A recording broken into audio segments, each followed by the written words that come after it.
yo lo que quiero platicar con ustedes es la dificultad que encontramos a veces a nivel municipal para implementar iniciativas globales que suenan muy bien, pero que a la hora de aterrizarlo en el territorio local pues se va complicando su implementación. Yo les voy a presentar el caso de una ciudad que es turística, que se llama Puerto Vallarta, que está en la costa del Pacífico mexicano. Aquí tenemos una imagen más o menos de lo que es la ciudad. Y el objetivo de la charla es justamente pues exponer algunas de estas resistencias institucionales para acceder a un paradigma de desarrollo urbano alternativo en el caso de un destino turístico de playa, que también tiene características especiales. La intención de la charla es mostrar 4 partes. La primera, una reflexión o un recordatorio de lo que es la nueva agenda urbana. Segundo, hacer una reflexión sobre el territorio turístico, porque tiene características especiales respecto a otro tipo de ciudades. El tercero es un acercamiento al caso de Puerto Vallarta y sobre todo lo que ha pasado recientemente. Y por último, especificar o comentar algunas de estas resistencias institucionales y cómo se expresa esto en el territorio y en la ciudad.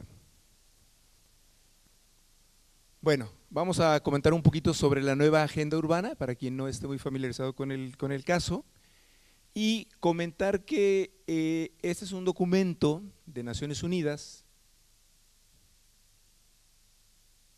No sé si me pudieras apoyar, Agustín, con la próxima. Ahí está.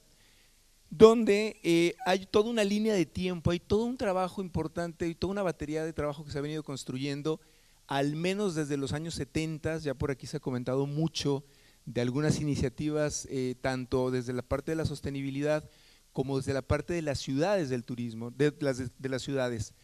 Desde Hábitat, el caso de Hábitat 1, que fue en Vancouver en el 76, y bueno, hay todo un trabajo conceptual muy importante para poder intentar llegar a una ciudad que tenga criterios de equilibrio. El más reciente, bueno, fue en Quito, el año 2016, donde se publica esta nueva agenda urbana, que sería pues un documento acordado entre todos los países de Naciones Unidas, que bueno, se supone que es una guía de acción que serviría para tomar mecanismos y medidas que nos permitieran llegar a este ideal de la ciudad sostenible, ¿no?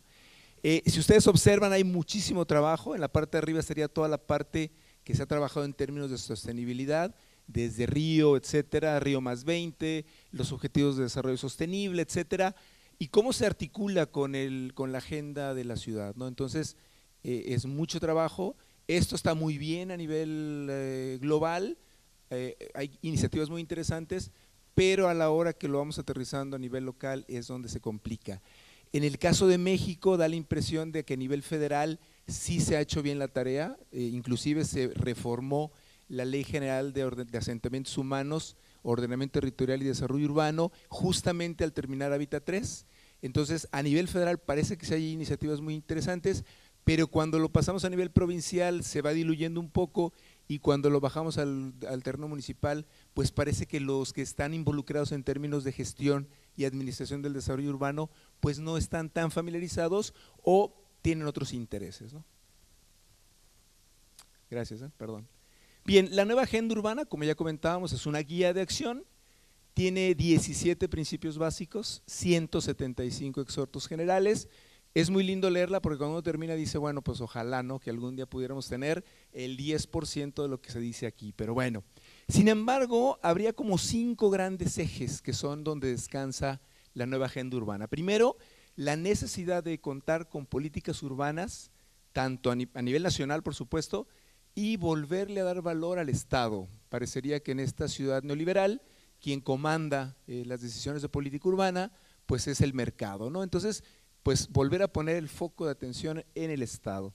Segundo, en ese sentido, pues actualizar el marco jurídico legislativo de la urbanización y sobre todo ir migrando a otras formas de planeación que no sean esta planeación rígida de usos de suelo, muy racional, muy positivista, que a la hora de la hora pues no parece estar alineada con la realidad de las ciudades, ¿no? La tercera, y por aquí ya se han mostrado algunos ejemplos muy interesantes, sobre todo en términos de cambio climático, pues es tener un buen diseño de ciudades, un buen diseño urbano, que el diseño de la ciudad corresponda con estas iniciativas de ciudad sostenible, como por ejemplo ir reduciendo la segregación, la desigualdad, cómo ir reduciendo los impactos por cambio climático, etcétera. La cuarta es una inquietud en todas las ciudades, es bueno, ¿y cómo vamos a financiar esto? ¿Cómo vamos a pagar esto? Entonces, bueno, encontrar mecanismos alternativos de financiamiento que tengan que ver, bueno, desde participación de plusvalías, etcétera. Y por último, aquí es donde yo quiero centrar el tema de mi charla, ¿cómo implementamos estas iniciativas globales en el horizonte del territorio municipal o del territorio local, ¿no? La siguiente, por favor, muchas gracias. Y ahora les quiero platicar un poquito de las características de los territorios y de la práctica turística, que bueno, sí es muy particular. Comentar que el turismo es una de las actividades más importantes de la economía global, genera pues una gran cantidad de empleos y de movimiento económico. Es un gran transformador del territorio, el turismo, porque tiene un componente espacial. Finalmente lo que se vende es la experiencia de visitar lugares. Entonces hay una correlación entre el sitio y la práctica turística. Se modifica el paisaje, se transforman los recursos naturales con esa práctica turística, tiene implicaciones muy importantes en términos económicos, sociales, culturales, no es solamente el turismo, es todo lo que genera el turismo en torno a él. Y en el caso de México, que no es el caso de todos, tenemos en el caso de las ciudades turísticas de playa, dos orígenes de las ciudades. Uno, que fueron ciudades que no estaban pensadas para ser turísticas, pero que por sus atributos territoriales, pues fueron tomando esa vocación turística y bueno, las llamamos ciudades turísticas tradicionales. Un caso es Acapulco, por ejemplo, ¿no? Que era una ciudad que era un puerto comercial y bueno, con el tiempo se convirtió en ciudad turística. Puerto Vallarta pasó lo mismo, Puerto Vallarta no era una ciudad turística, era una ciudad agrícola, como ustedes, pero con el tiempo adoptó la condición turística, ¿no? Y también el Estado mexicano generó destinos turísticos de playa que les llamaron integralmente planeados, que fueron sobre todo, fueron 5 inicialmente, el más conocido es Cancún. Cancún no existía hace 50 años, fue creado y bueno, ahora es el destino turístico de playa pues más exitoso de México, ¿no? Siguiente, por favor. Y aquí les muestro dónde se encuentran localizados. De los destinos tradicionales de playa, bueno, esta es la República Mexicana, aquí está Estados Unidos, Guatemala. De los destinos tradicionales está Acapulco, Puerto Vallarta, que es el caso que les quiero plantear, Mazatlán, por ejemplo, y algunos otros. Y los destinos integralmente planeados, estos que fueron hechos por el Estado, pues de los más exitosos son 5, pero me voy a detener en 2. Uno es Cancún, que está en la Riviera, en el Caribe, y otro que es ahora también muy exitoso, que está en California, decían Baja California, pero bueno, California, que es el destino turístico de Los Cabos. Entonces, con estos dos tipos de ciudades es que, bueno, intentamos entender las lógicas del turismo y las ciudades. La que sigue, por favor, bueno, intentaré. Y lo que pasa en los destinos turísticos de playa es que hay como dos realidades. La realidad de la playa, que generalmente es muy atractiva, esto es Puerto Vallarta, con condiciones pues muy agradables, con un litoral y toda la parte de la infraestructura turística al frente, pero también tenemos pues como el patio trasero o la parte de atrás, que serían, bueno, pues las colonias populares, las colonias donde vive la gente local, y entonces pues tenemos esta especie de vivencia diferenciada entre el espacio del turismo, que está muy bien montado, con una escenografía muy bien cuidada, y el territorio de la gente local, ¿no? La que sigue, por favor. Y me voy a detener ya en el caso particular de Puerto Vallarta. Puerto Vallarta se encuentra en una bahía, es una bahía muy grande, entre punta y punta mide más o menos 45 kilómetros, y tenemos una cosa muy interesante, compartimos territorio entre dos provincias. Aquí hay un río y aquí tenemos una provincia que se llama Nayarit y la provincia de Jalisco. Entonces, bueno, estado le llamamos nosotros, provincia para el caso argentino, tenemos una zona metropolitana en 2 provincias o 2 estados. Entonces, esto es una característica muy peculiar porque la gestión del territorio metropolitano es muy complicado, porque no solamente es una ciudad en un estado, sino son 2 ciudades en 2 provincias, ¿no? Tenemos más o menos 400,000 habitantes, esa es la población de toda la zona metropolitana, Solamente en Puerto Vallarta somos 300,000 habitantes. La que sigue, por favor. Esta es una imagen de Puerto Vallarta, este es el centro, perdón, me regreso. Ahí está, esta es una imagen de lo que es el centro tradicional y si ustedes pueden observar hay una relación muy intensa entre el territorio, que es un territorio serrano selvático, con pues la arquitectura de la ciudad, ¿no? La que sigue ya casi terminó y lo que quiero compartir con ustedes son lo que yo identifico como, bueno, identificamos como resistencias institucionales y cómo se expresan. Bueno, primero se expresan con un modelo de desarrollo inmobiliario neoliberal y extractivo, es decir, el territorio es visto solamente como una oportunidad de hacer negocio y no tanto como para generar valor a la comunidad. Segundo, por parte de los tomadores de decisiones, particularmente el gobierno municipal, no hay mucho interés por estar involucrado con los temas de la agenda global urbana. Inclusive cuando hemos preguntado, bueno, ¿cómo se aplica la nueva agenda urbana en términos de políticas públicas para la ciudad? Pues no hay como una relación.